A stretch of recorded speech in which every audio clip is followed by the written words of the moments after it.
వాక్యములు 2వ అధ్యాయం 18వ వచనం చదువుకుందాం.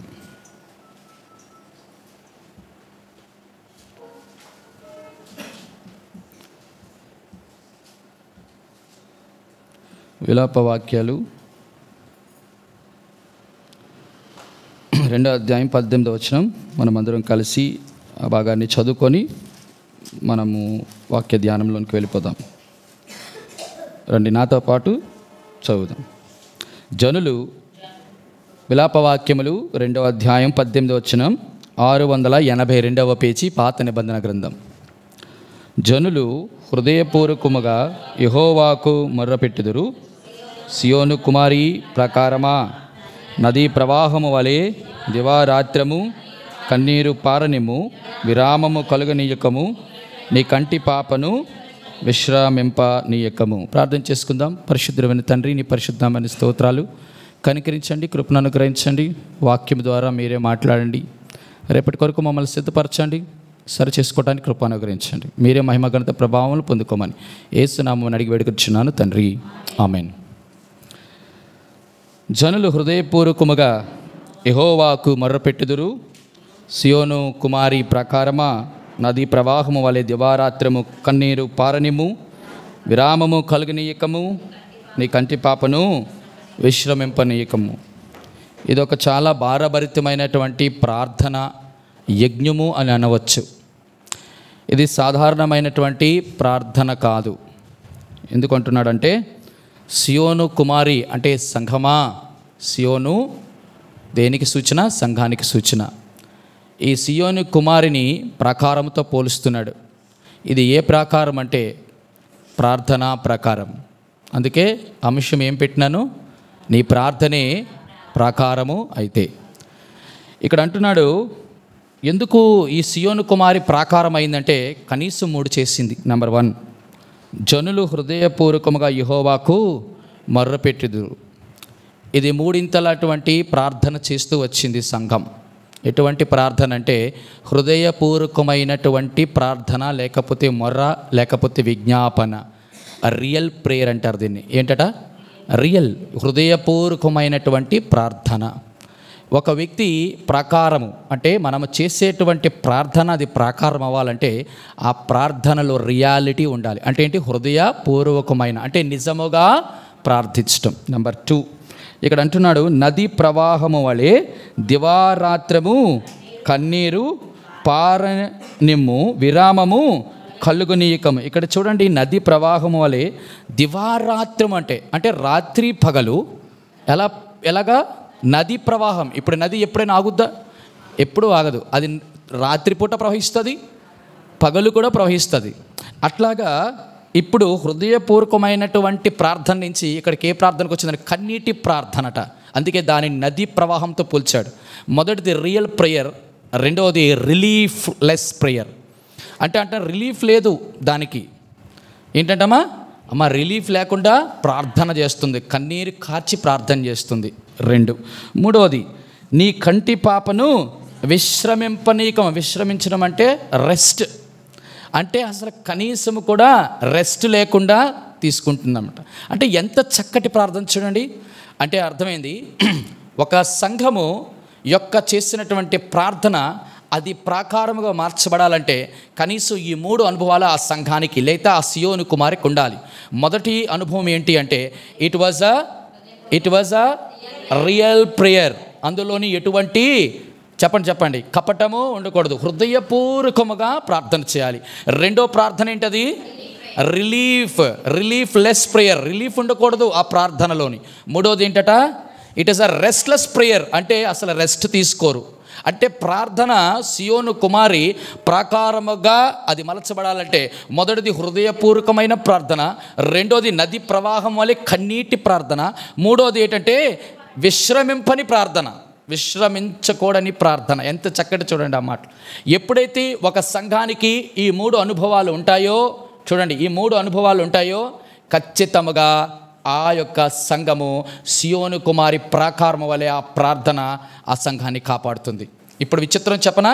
సంఘాల మీద దాడి, సంఘము చీల్చబడుట, సంఘములోనున్నటువంటి వ్యతిరేకతలు, సంఘములో అవరోధాలు, పొసగా లేకపోవడం, సంఘములోని సమస్యలు ఇంకా తీరకపోవడం, ఒకదానికి మించి ఇంకొకటి పెరగడం కారణం ఏంటో తెలుసా? మొట్టమొదట సంఘములో ఉన్నటువంటి ప్రార్థనలు దేవుడు ఏం చూస్తున్నాడంటే హృదయం చూస్తున్నాడు. హృదయపూర్వకమైనటువంటి ప్రార్థనలు కరువైపోయాయి. అంటే అర్థం ఏంటి? హృదయపూర్వకమైన ప్రార్థన అంటే ఏంటంటే సగము అటు సగము ఇటు కాదు, హృదయపూర్వకంగా, ఎస్, ఖచ్చితంగా. రెండోది ఏంటంటే హృదయపూర్వకంలో ఏముండవంటే వేషధారణ ఉండదు. రెండోది ఏంటంటే కన్నీటి ప్రార్థన అంటే ఏదో కన్నీరు అనేది ఎప్పుడు వస్తుందంటే మీరు బాగా గమనించండి. ఒక వ్యక్తికి భారము, ఒక వ్యక్తికి బాధ్యత, ఒక వ్యక్తికి బంధము, ఈ మూడు ఉంటే ఖచ్చితంగా వస్తాయి. ఉదాహరణకి కుమారుడు చావు బ్రతుకులో ఉన్నాడు. ఇక్కడ కొడుకుకి తల్లికి, లేకపోతే కొడుకుకి తండ్రికి, లేకపోతే కొడుకుకి లేకపోతే సేవకుడికి ఒక ప్రత్యేకమైన బంధం ఉంది. రెండోది ఏంటంటే భారము. ఏం భారం అంటే ఆ వ్యక్తి ఎలాగైనా ఆ రోగశయ్య నుంచి బయటికి రావాలని. మూడోది ఏంటంటే ఒక సేవకుడిగా, ఒక తల్లిగా, ఒక తండ్రిగా బాధ్యత కలిగి. అప్పుడు ఏమొస్తుందంటే కన్నీరు ఆటోమేటిక్గా వస్తుంది. మూడోది ఏంటంటే విశ్రమింపని, అంటే అర్థం ఏంటంటే విశ్రాంతి లేకుండా ప్రార్థన. అటువంటి ప్రార్థన ప్రతి విశ్వాసికి, సంఘానికి ఏముంటుందట? ప్రాకారం వల్లే ఉంటుంది. మీరు ఇప్పుడు గమనించినారా? నెంబర్ 1 ఈజ్ రియల్ ప్రేయర్, రెండోది రిలీఫ్లెస్ ప్రేయర్, మూడోది రెస్ట్లెస్ ప్రేయర్. ఇటువంటి ప్రార్థన ఎవరికైతే ఉంటుందో ఆ యొక్క ప్రార్థన దేవుడు ప్రాకారము వలె ఉంచుతాడు. ఇంతకీ ప్రాకారము దేన్ని సూచిస్తుంది? నేను గతసారి కూడా చెప్పాను. మొట్టమొదటి ప్రాకారము అంటే అది వేరుపాటు జీవితాన్ని సూచిస్తుంది. ఎలాగా అంటే ఒక గోడ అవతల స్థలాన్ని ఇటీవల స్థలాన్ని విభాగిస్తుంది, లేకపోతే విభజిస్తుంది, లేకపోతే వేరుపరుస్తుంది, లేకపోతే అది సరిహద్దుని నిర్ణయిస్తుంది. కాబట్టి ఇక్కడ ప్రాముఖ్యమైన మాట ఏంటంటే ఒక వ్యక్తి యొక్క ప్రార్థన ఏం చేయాలి అంటే అది నీ ప్రకారముగా మారింది అని అనడానికి ఒక ప్రాముఖ్యమైన గుర్తు ఏంటంటే వేరుపాటు జీవితం కలిగి జీవిస్తాడు. అంటే దాని అర్థం ఏంటి? ఇక్కడ వేరుపాటు జీవితము దేని ద్వారా వస్తుందట? దేని ద్వారా? నీ యొక్క ప్రార్థన ఏం చేస్తుంది? అది ప్రాకారం అయితే అది వేరుపాటు చేస్తుంది. ఎక్కడి నుంచి వేరుపాటు చేయాలి? ఫస్ట్ ఆఫ్ ఆల్ మన యొక్క వేరుపాటు జీవితం, లోకం నుంచి వేరుపాటు అనేది ఆరంభ రక్షణ, అది పోయింది. ఇప్పుడు సంఘములోకి వచ్చినటువంటి మనం ఎలా ఉండాలి చూడండి. ఇది చాలా ప్రాముఖ్యమైనమాట. అపోస్తుల కార్యములు 2వ అధ్యాయం, అపోస్తుల కార్యాలు 2వ అధ్యాయం చూడండి 40వ వచనం. అపోస్తుల కార్యములు సాక్ష్యమిచ్చి ఈ తరములో మూర్ఖులగు, చూడండి, మూర్ఖులగు ఈ తరము అంటే ఈ తరములో ఎవరున్నారట? మూర్ఖులు ఉన్నారంటే. ఇంతకీ ఎవరికి ఈ యొక్క వాక్యం చెప్తున్నాడు పేతురు అంటే అక్కడ ఒక ప్రత్యేకమైన సంఘం ఉంది. ఆ సంఘములో చాలా ప్రాముఖ్యమైనది అంటే రక్షణ పొందిన వారు ఉన్నారు, పొందలేని వారు కూడా ఉన్నారు.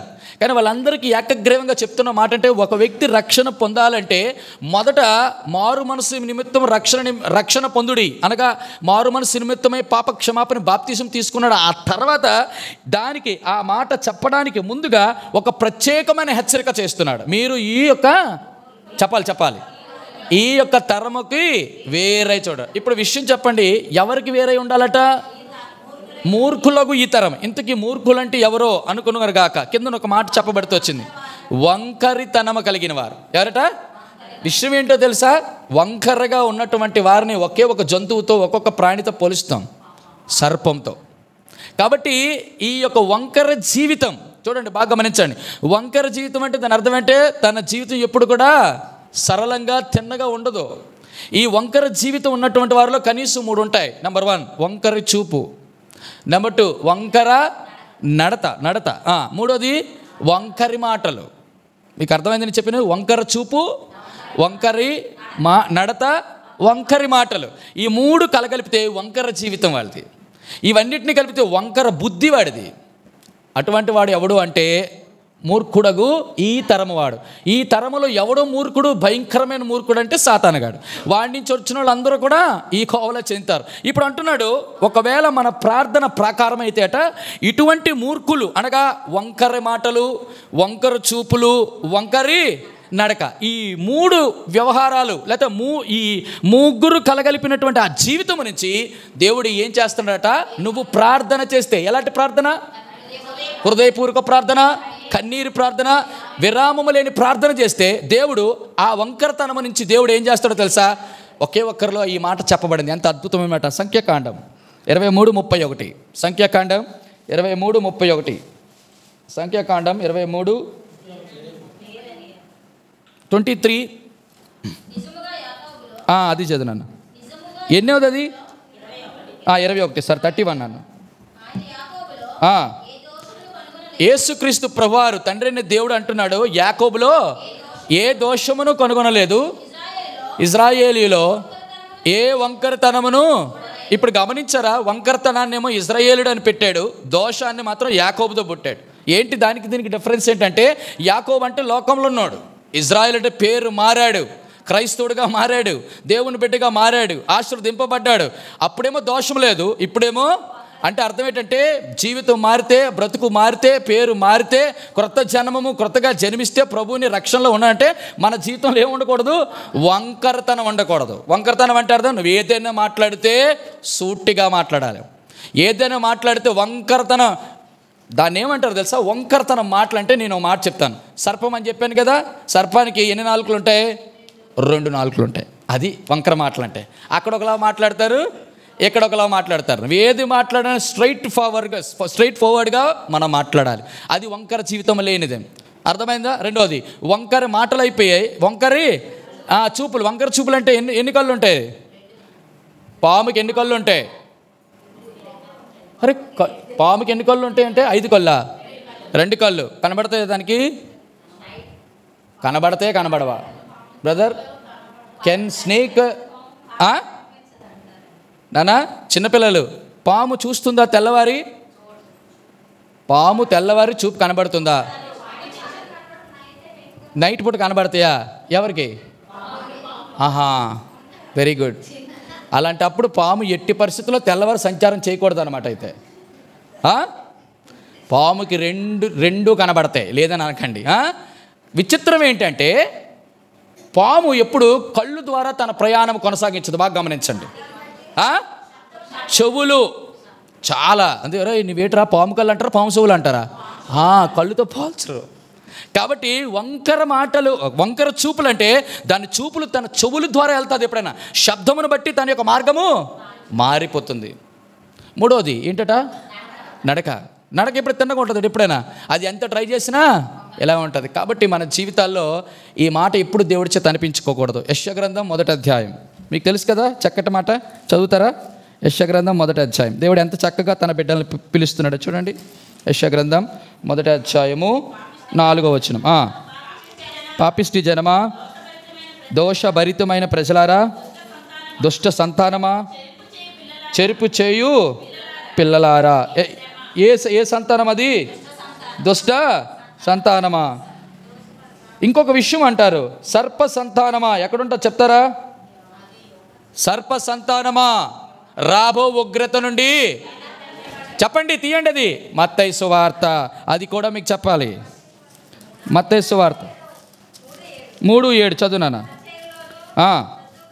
సద్దుకైలలోను అనేకులు బాప్తీసు పొందవచ్చుట చూచి, సర్ప సంతానమా, రాబో ఉగ్రతను తప్పించుటకు మీకు బుద్ధు చెప్పిన వాడు ఎవరు? వీరు వంకరి బుద్ధి కలిగిన వాళ్ళు. ఎవరు వీళ్ళు? ఇంతకు ఎవరు వీళ్ళు? పరిసయ్యులు. ఏవండి, పరిసయ్యులు అంటే ధర్మశాస్త్రము నిష్ఠాగరిష్ఠులండి. సద్దుకాయలు ఏంటంటే నిష్ఠా ప్రవిష్ఠులండి. వీళ్ళకి అంటున్నాడు బాప్తీసం ఇచ్చి యోహాను చీల్చి చండాడాడు. ఎలాగన్నాడు? సర్ప సంతానం. ఎవరైనా అలా మాట్లాడతారా? ఎవరైనా మాట్లాడగలరా? ఎంత ధైర్యం ఉండాలా మాట్లాడాలంటే?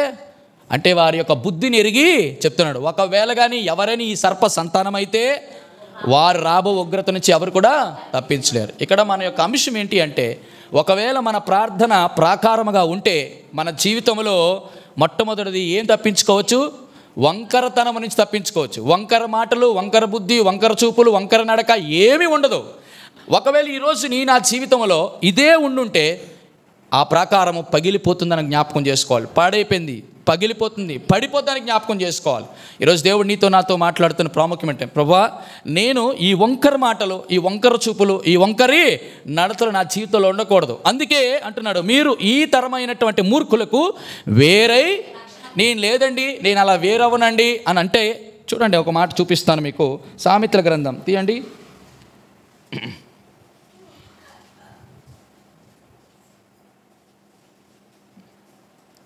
కీర్తనల గ్రంథం 49:10. కీర్తనల గ్రంథము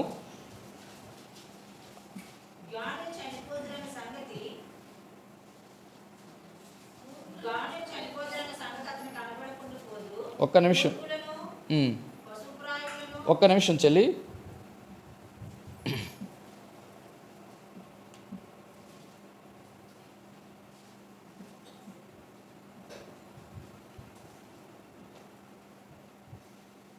సామెతల గ్రంథం 13:20.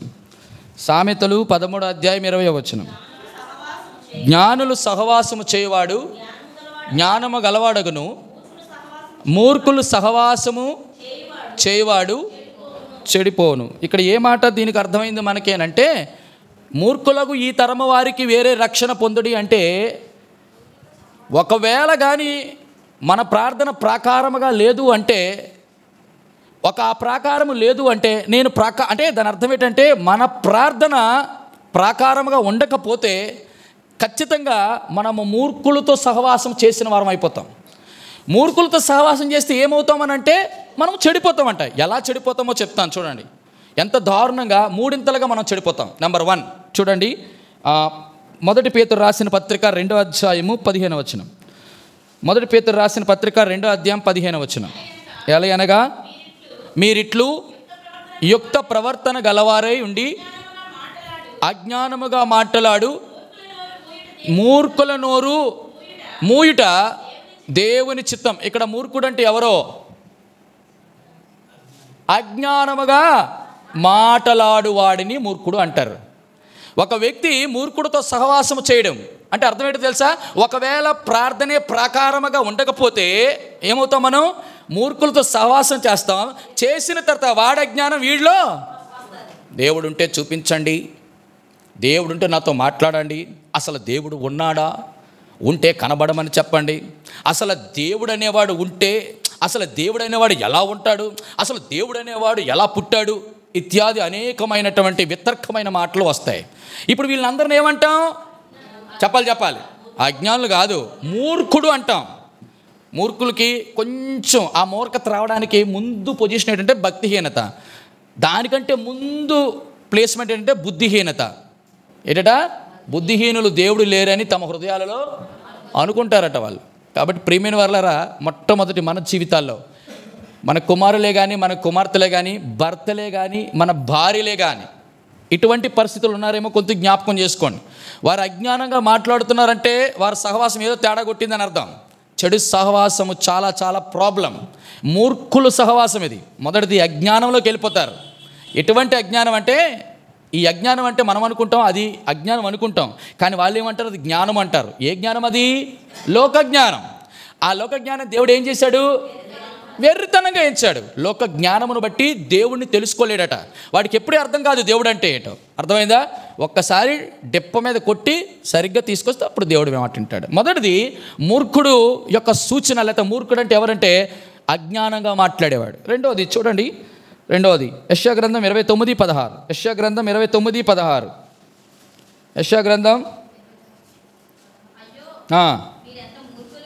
ఎవరు? నేనా? చదువునా?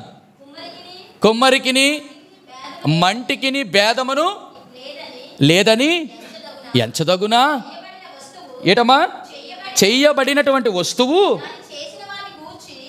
అసలు ఆ వస్తువుని చేసిన వాడిని గురించి నువ్వు నన్ను చేసావా? కుమ్మరోని అడుగుతుందట, ఏది? మట్టి కొండ, నువ్వు నన్ను చేసావా?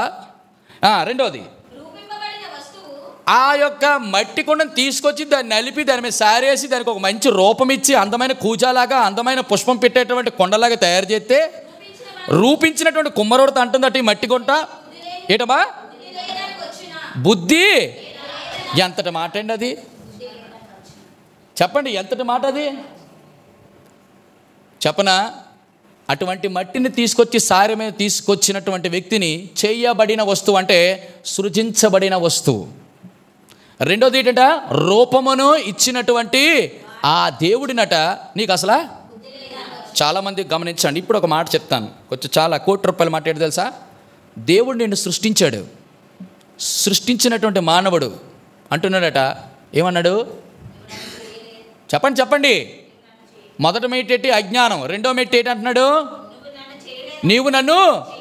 దాని అర్థం ఏంటో తెలుసా? సృష్టికర్తను నిందిస్తున్నాడు వాడు. ఎవరు?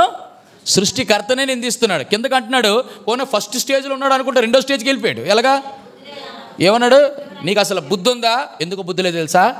చాలామందికి కళ్ళు ఉండవు, చాలామందికి చేతులు ఉండవు, చాలామంది కాళ్ళు ఉండవు తెలుసా? తల్లి గర్భములో నుంచి సృష్టించిన వాడు ఎవడు?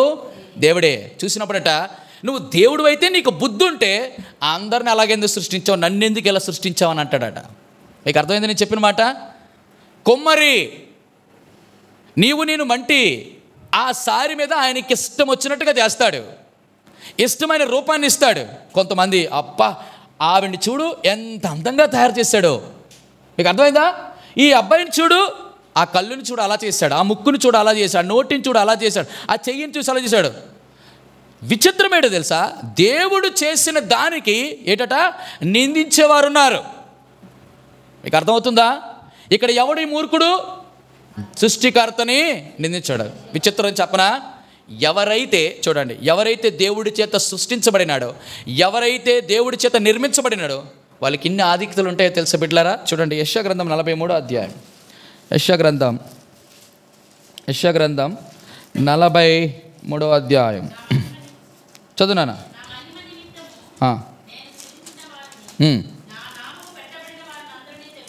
నేను వచనం కూడా నీకు చెప్పలేదు. చూడండి 44 అధ్యాయం మొదటి వచనం. అయితే యాకోబు 44:1 అయినను నా సేవకుడగు యాకోబు నేను ఏర్పరచుకున్న ఇజ్రాయేలు వినుము, నిన్ను సృష్టించి గర్భములో నిన్ను నిర్మించి నీకు సహాయం చేయవాడినైన యెహోవా ఇలాగూ సెలవిచ్చుచున్నాడు. నా సేవకుడగు యాకోబు నేను ఏర్పరచుకున్న యెషూరును భయపడకము, నేను దప్పిక గలవాని మీద నీళ్లను, ఎండిన భూమి మీద ప్రవాహ జలములను కుమ్మరించదను, నీ సంతతి మీద నా ఆత్మను కుమ్మరించదను, నీకు పుట్టిన వారిని నేను ఆశీర్వదించదను, నీటి కాలువల యొద్ద నాటబడిన నిరవంజి చెట్లు గడ్డిలో ఎదుగునట్లు వారు. ఇప్పుడు చెప్పండి, ఎప్పుడైనా ఎవరైనా సృష్టికర్తని దేవాది దేవుడిని కానీ, నీకున్న అవయవ లోపాలను బట్టి కానీ, నీకున్నటువంటి అందవిహీనతను బట్టి కానీ చెయ్యకూడని విధంగా దేవుడు చేశాడని దేవుని మీద నేరారోపణ చేస్తే ఈ ఆశీర్వాదాలన్నీ కోల్పోతాం. ఆలికి చేయడు. అందుకంటాడు నిన్ను నీ సృష్టికర్తను నీ తల్లి గర్భంలో నీ నిర్మించాను, నీకు సహాయం చేయవాడను. దేవుని యొక్క సహాయాన్ని కోల్పోతాం బిడ్డలారా. మూర్ఖుడికి ఎప్పుడు దేవుడు సహాయం చేయడు. అజ్ఞానంగా మాట్లాడేవాడికి దేవుడు ఎప్పుడు సహాయం చేయడు. దేవుని మీద నేరారోపణ చేయకుండా సనుగుతూ సంశయాలతో ఉన్నటువంటి ఇశ్రాయేలు అందరూ అరణ్యంలో ఏమైపోయారు? సంహరించబడ్డాడు. అలాగే ఎప్పుడు కూడా నేరారోపణ చేయడానికి లేదు. రెండోది నిందించేవారు. మూడోది చూస్తామా? ఎవరు వీళ్ళు? మహాభయంకరులు. కీర్తనలు 49:10. కీర్తన గ్రంథం 49:10. కీర్తనల గ్రంథం 49:10. జ్ఞానులు చనిపోదరన్న సంగతి కనబడకుండకపోదు, మూర్ఖులను పశుప్రాయులను. ఒరే నువ్వు పశువేంట్రా అని అంటారు చాలామంది, తెలుసా మీకు? దాని ముందు స్టేజ్ ఏదనుకున్నావు? మూర్ఖత్వం. వీడు పశువుగా మారిపోయాడండి, మృగముగా మారిపోయాడు. తెలుసా మీకు? మృగంలా మారిపోయాడు. దానికి ముందు యాంబ్లం, ముందు స్టేజ్ ఏంటంటే మూర్ఖత్వం. ఒక మూర్ఖుడు ఖచ్చితంగా ఏమవుతాడు? నశించిపోతాడట, పశుప్రాయుడై. ఇప్పుడు చెప్పండి, ఒక వ్యక్తి బాగా గమనించండి ప్రియమైన వారలారా, చాలా జాగ్రత్తగా ఈ మాటను మీరు తీసుకోవాలి హృదయంలో. ఒకవేళ మన ప్రార్థన కానీ ప్రాకారముగా లేదు అంటే అర్థం ఏంటో తెలుసా? మన ప్రార్థనలో చెప్పాలి. మొదటిది రియల్గా లేకపోయినా, హృదయపూర్వకంగా లేకపోయినా. కన్నీటి ప్రార్థన అంటే ఎలాగా? రిలీఫ్ లేకుండా. మూడోది రెస్ట్ లేకుండా. అంటే ఎంత భారభరితమైన ఆ ప్రార్థన లేకపోతే నీ కుమారుడిని, నీ కుమార్తెని, నీ భర్తని, నీ భార్యని, నీ స్నేహితుల్ని, నీ బంధువులని, మనవారిని ఎవ్వరు కూడా ఈ మూడింటి నుంచి ఎవరు రక్షించలేరు. నెంబర్ 1 అజ్ఞానం నుంచి, దేవుడిని దూషించడం విషయంలోని. మూడోది నశించిపోవడం. ఈరోజు నీ కుమారుడు, నీ కుమార్తె నశించిపోకుండా, దృష్టికర్తైన దేవుడిని దూషించకుండా, నిందించకుండా, అజ్ఞానంలోకి వెళ్లకుండా చేసేది ఒక్కటే. మనము చేసేటటువంటి ప్రార్థన అది రియల్గా, రెస్ట్లెస్గా, రిలీఫ్లెస్గా ఉంటే తప్ప, అది ప్రాకారముగా ఉంటే తప్ప వారిని ఎవ్వరూ రక్షించలేరు. ఈరోజు నేను ఒక మాట అడుగుతున్నాను, నేను ఆ జీవితంలో అటువంటి ప్రార్థన మనం కలిగి ఉన్నామా? ఆ నశించిపోయినటువంటి వారిలో నీ భర్తే ఉండొచ్చుగాక, అటువంటి సృష్టికర్త నిందించి దోషారోపణ చేసి దూషించేటటువంటి వారిలో నీ కుమారుడే ఉండొచ్చుగాక, ఆ జ్ఞానముతో నశించిపోయేటువంటి వారిలో నీ భర్తే ఉండొచ్చుగాక, నీ కుమార్తె ఉండొచ్చుగాక. ఈరోజు నీ నా జీవితంలో అజ్ఞానంగా దేవుణ్ణి దూషిస్తూ చెప్పండి నశించిపోయేటువంటి కోవల వారు ఉన్నారంటే ఈ యొక్క ప్రార్థన చాలా చాలా ప్రాముఖ్యం. ఎటువంటి ప్రార్థన తెలుసా? దేవా, నా కుమారుని రక్షించయ్యా, వాడు నశించిపోతున్నాడు నాయనా, వాడికి జ్ఞానం, ఇహలోక జ్ఞానం ఎక్కువైపోయి దేవుని గురించిన జ్ఞానం తక్కువైపోయి ఇక్కడ అంటున్నాడు, నా జనులు జ్ఞానం లేకనే నశించిపోతున్నాడు. అటువంటి నా కుమారుడు నశించిపోకూడదయ్యా, నా భర్త నశించిపోకూడదు. నశించిపోయారు అంటే అదే అన్నాడు దేవుడు, నశించిన దానిని వెతికి రక్షించుటకు మనిషి కుమారుడు ఈ లోకానికి వచ్చాడు. ఆయనకు వెతుకులాటలో కూడా వీడు పొరపాటున నశించిపోయినటువంటి వ్యక్తిని రక్షించడానికి ఒకే ఒక ఆయుధం ఏంటో తెలుసా? నజరేయుడైన యేసు ఈ లోకానికి వచ్చారు.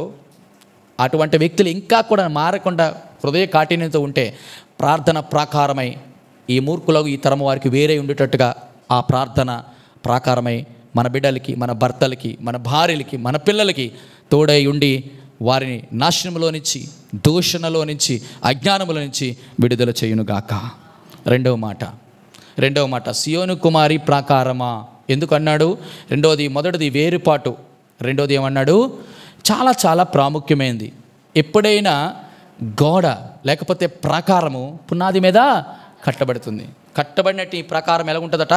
బలముగా ఉండాలి, స్థిరముగా ఉండాలి, గట్టిగా ఉండాలి, కదలకుండా ఉండాలి. ఏదైతే నీ ప్రాకారం, నా ప్రాకారం, మన ప్రాకారమైన ప్రార్థన అది స్థిరముగా, గట్టిగా, దృఢముగా, కదలకుండా ఉంటుందో ఆ ప్రాకారం ఏం చేస్తుంది? పడిపోకుండా మనల్ని కాపాడుతుందట. చూడండి, ఏంటి ఆ ప్రాకారం? చూద్దాం. ప్రాకారము కదలని, స్థిరమైనగా, గట్టిగా, దృఢంగా ఉండేది ఏం చేస్తుంది? దేని విషయంలో మనకి ఆ స్థిరత్వం ఉండాలి? 1 కొరింథీయులకు రాసిన పత్రిక 15:58, 16, 13. 1 కొరింథీ 15:58.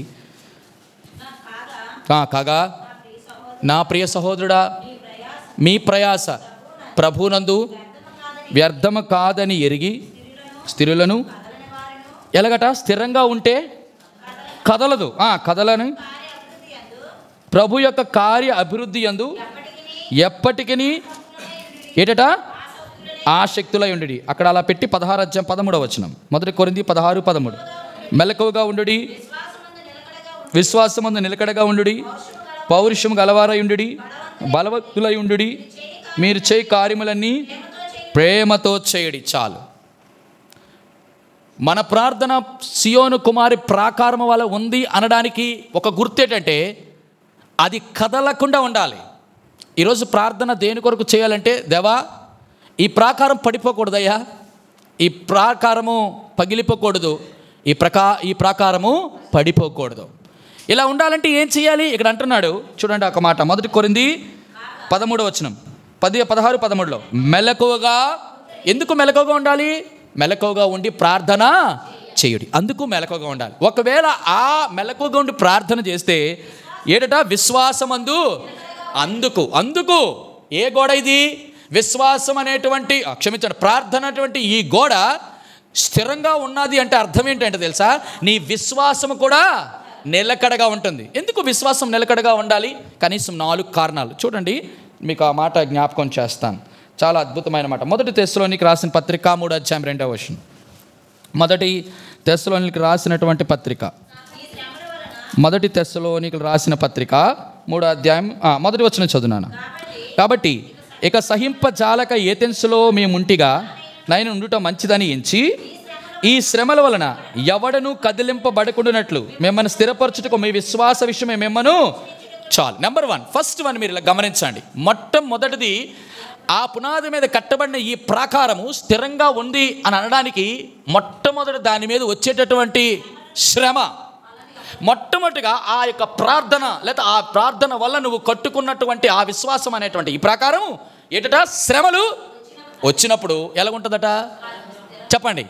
ఈ యొక్క శ్రమల వలన ఎవడును కదిలింపబడకుండా మిమ్మల్ని స్థిరపరచుటకు మీ విశ్వాసము మిమ్మను చూడండి, మీ విశ్వాస విషయం మిమ్మను హెచ్చరించుటకు మన సహోదరుడు క్రీస్తు సువార్త విషయంలో దేవుని పరిచారకుని తిమోతిని, అంటే దాని అర్థం ఏంటి? పరిచారకుని ఎందుకు పంపించాలంటే చూడండి, చాలా జాగ్రత్తగా ఆలకించండి.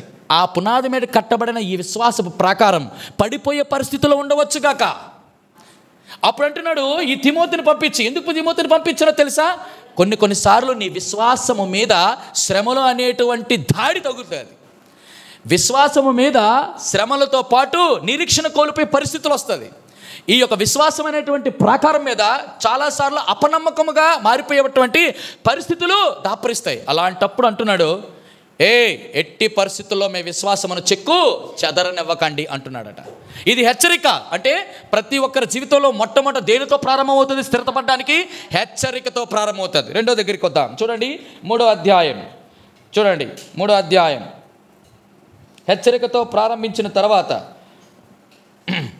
5వ వచనం, ఇందుచేత నేను ఇకను సహింపజాలక శోధకుడు మిమ్మల్ని ఒకవేళ శోధించనేమనియు మా ప్రయాసం వ్యర్థమైపోననియు మీ విశ్వాసమును తెలుసుకోవాలని అతనిని ఎందుకు పంపించాడు? మొదటిది తిమోతిని పంపించింది హెచ్చరించడానికి. రెండోది ఆ విశ్వాసము కదలకుండా ఉందో లేదా కొంచెం కదిలిందో, పొర్రపాటున కొంచెం కదిలిన గోడ ఏమవుద్దామా? కొంచెం కదిలిందనుకో ఉంటుంది, ఇంకా కొంచెం కదిలిందని కొంచెం వాలుతుంది. దాని మీద ఇంకొకసారి శ్రమ అనేటువంటి దాడి జరిగితే మొత్తం ఏకంగా పడిపోద్ది. అందుకే మీ యొక్క విశ్వాసమును తెలుసుకోవడానికి, అంటే దాని అర్థం ఏంటో తెలుసా? మొదటిది హెచ్చరించడానికి, రెండోది ఏంటంటే తెలుసా? తెలుసుకోవడం అంటే పరీక్షించడం కొరకు నీ సేవకుని పంపించానంట. అంటే నీ యొక్క విశ్వాసము పరీక్షకు నిలిచేదే ఉండాలి.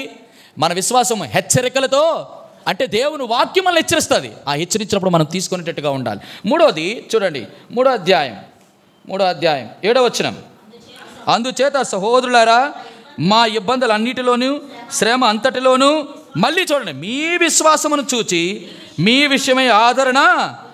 విశ్వాసం మిగతా వారికి ఈ తిమోతి అంటున్నాడు పంపించిన తర్వాత, అయ్యా మనం ఏదైతే వాక్యము ద్వారా వాళ్ళని విశ్వాసంలో స్థిరపరచామో ఆ విశ్వాసాన్ని తెలుసుకోవడానికి వెళ్ళినప్పుడు ఆ విశ్వాసం చిక్కు చెదరకుండా కదలకుండా స్థిరంగా ఉంది. దాన్ని బట్టి మేము ఎంత ఆదరణ, మన విశ్వాసం ఎదుటి వారికి ఆదరణ ఇవ్వాలి. అబ్బా ఏం విశ్వాసం అండి! శ్రమలండి, వాళ్ళకి ఎన్ని బాధలండి, ఎన్ని అప్పులండి, ఎంత పతనాస్థితులండి. ఉదయం లెగిస్తే భయం, ఎటు వెళ్ళినా ఎటు చూసినా దిక్కుతోచని పరిస్థితి. అయినప్పటికీ కూడా నా దేవుడు సామర్థ్యం కలిగాడు, సమర్థత కలిగిన వాడు. నా విశ్వాసం అనేకసార్లు పరీక్షించబడినప్పటికీ, దేవుని వాక్యం చేత హెచ్చరింపబడినప్పటికీ నా విశ్వాసం స్థిరంగా ఉంది. దేవుడు చేస్తాడు. ఈరోజు కాపని రేపు కనైనా చాలాసార్లు అంటాడు, ఇంకేం చేస్తాయి, అయిపోయింది నీ జీవితం, నువ్వు లోపలికి వెళ్ళిపోయావు, మునిగిపోయావు, కొంచెమే గ్యాప్ ఉంది. నా దేవుని యొక్క గొప్పతనం ఏంటి తెలుసా? చివరి వరకు వెళ్ళినంత వరకు కూడా నన్ను పరీక్షించినప్పుడు ఇంకా మునిగిపోతాము, ఇంకా నాకు సహాయం లేదు, అయిపోయింది జీవితం. అప్పుడు దక్షిణ బలం. అబ్బా ఆ మాట అంటాడు, 3 చక్కటి మాటలు. ఓ మోషే, నా బాహుబలం, నా దక్షిణ బలం, అందుకే అంటాడు, నా ముఖ కాంతియే నా దక్షిణ బలమే, నేను చాచిన బాహువే నీకు సహాయము చెయ్యను. ఈరోజు నా జీవితంలో పొరపాటున ఇటువంటి విశ్వాసం అలా స్థిరంగా ఉన్నామేమో, చాలా సమస్యలు ఉన్నాయి మన చుట్టూ అనే విషయాల్లో దేవుని వాక్యం చేత హెచ్చరిక పొందుతున్న ప్రతి సంగమా, దేవాది దేవుడు నిన్ను చూస్తున్నాడు. ఇక్కడ తిమోతి ఎవరికి సాదృశ్యం? పరిశుద్ధాత్మ దేవుడు నిన్ను చూస్తున్నాడు. విశ్వాసం ఎలాగుందో ఇక్కడ అంటున్నాడు. చూసిన తర్వాత పరిశుద్ధాత్మ దేవుడట మన విశ్వాసం చూసి ఆదరణ పొందుతున్నాడు. పరిశుద్ధాత్మకి ఆదరణ ఏంటి? ఎందుకు ఆయన కదా మనకు ఆదరణ ఇచ్చేది. అంటున్నాడు నీ విశ్వాసం, అబ్బా పరిశుద్ధాత్మ నేనున్నాననేటువంటి ఆ స్థిర విశ్వాసంతో ఆదరణ పొందుతున్నారట.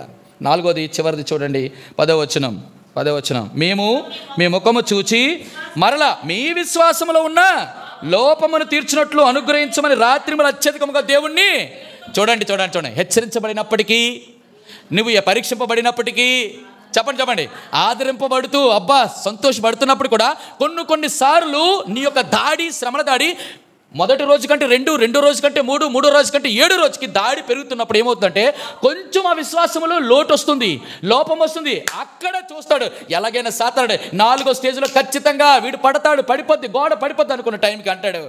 ఇక్కడ అంటున్నాడు మీ విశ్వాసమును, చెప్పండి మీ విశ్వాసములో ఉన్న లోపమును తీర్చునట్లు అనుగ్రహించుమని రాత్రింబగలు. అంటే దాని అర్థం ఏంటో ప్రియమైన వాళ్ళారా, అయ్యా నాకు ఎంత విశ్వాసం ఉన్నప్పటికీ కూడా మన జీవితంలో మర్చిపోకూడదు ఏంటి తెలుసా, ఇతరులకి మనం ఎప్పుడు రిక్వెస్ట్ పెట్టాలా. ఏంటి తెలుసా రిక్వెస్ట్? అక్క నా కొరకు ప్రార్థన చేయవా, తమ్ముడా నా కొరకు ప్రార్థన చేయవా. నేను చాలా భయంకరమైన పరిస్థితుల్లో నీవు నీ కుటుంబము నీవు ప్రార్థన చేస్తే కాదు, నీ కొరకు ఏం చేయాలా, సంఘము కూడా ప్రార్థన చేస్తే ఆ బది ఎలాగుంటుంది. సంఘము ఇక్కడ ఏది బంధిస్తే అక్కడ అది సంఘము అన్నిటికంటే అద్భుతం. అందుకే ఎక్కడికి పరిచర్య కన్నా, ఎక్కడికి వెళ్ళినా, ఎక్కడికి వచ్చినా, ఏది చేసినా ఏది చేయినా ప్రతి దానికి ఏంటట ప్రార్థన. ప్రియమైన వారలారా, ఇది మనం గమనిద్దాం. ఈ సియోను కుమారి ప్రకారమా ఈ గోడ నీ విశ్వాసములో ఏముండాలి, హెచ్చరిక తీసుకుందాం. రెండోది పరీక్షించబడదాం. మూడోది దేవుడు ఆదరిస్తాడు.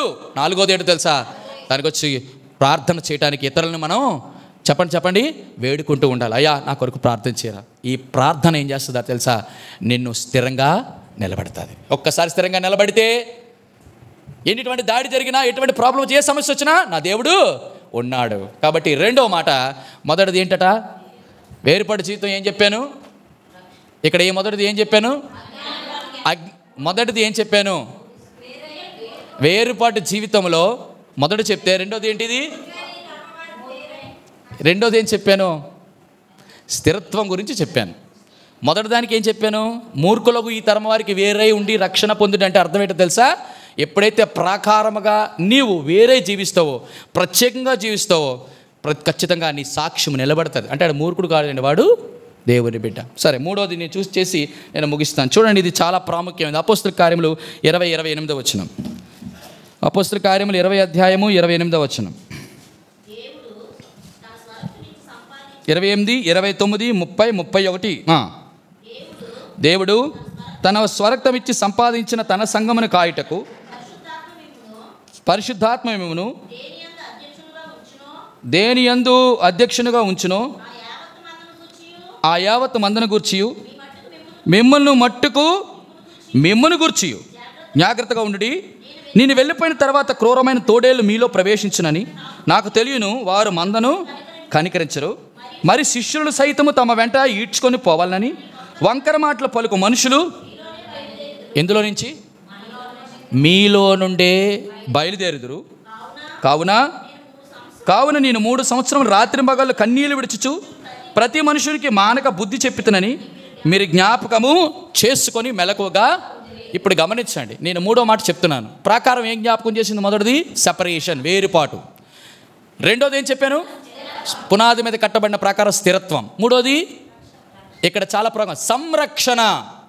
ఇక్కడ సంరక్షణ ఎందుకు అని అంటే, అపోస్తలుడైన పౌలు అంటున్నాడు, అయ్యా దేవుడు స్వరక్తం ఇచ్చి సంపాదించినటువంటి ఈ సంఘములో చెప్పండి ఫస్ట్ ఎవరికి వార్నింగ్ ఇస్తున్నాడు, అధ్యక్షులు. అనగా అర్థం ఏంటి, ఎవరు, సంఘ పెద్దలు.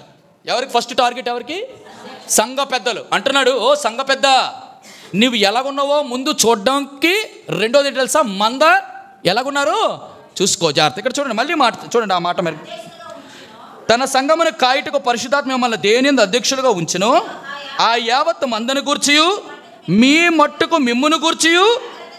ఎవరికి, రెండు, ఎవరి గురించి, పెద్దలు. నువ్వు సరిగ్గా ఉండాలా, నువ్వు సరిగ్గా ఉండకుండా మందను గురించి నువ్వు జాగ్రత్త చెప్పడానికి లేదు. అది చాలా ప్రాముఖ్యం. సేవకుడా, నువ్వు సేవ సరిగ్గా చేస్తున్నావో లేదో, నువ్వు సరిగ్గా ఉంటే చెప్పండి మిగతా విశ్వాసుల గురించి కాయాల.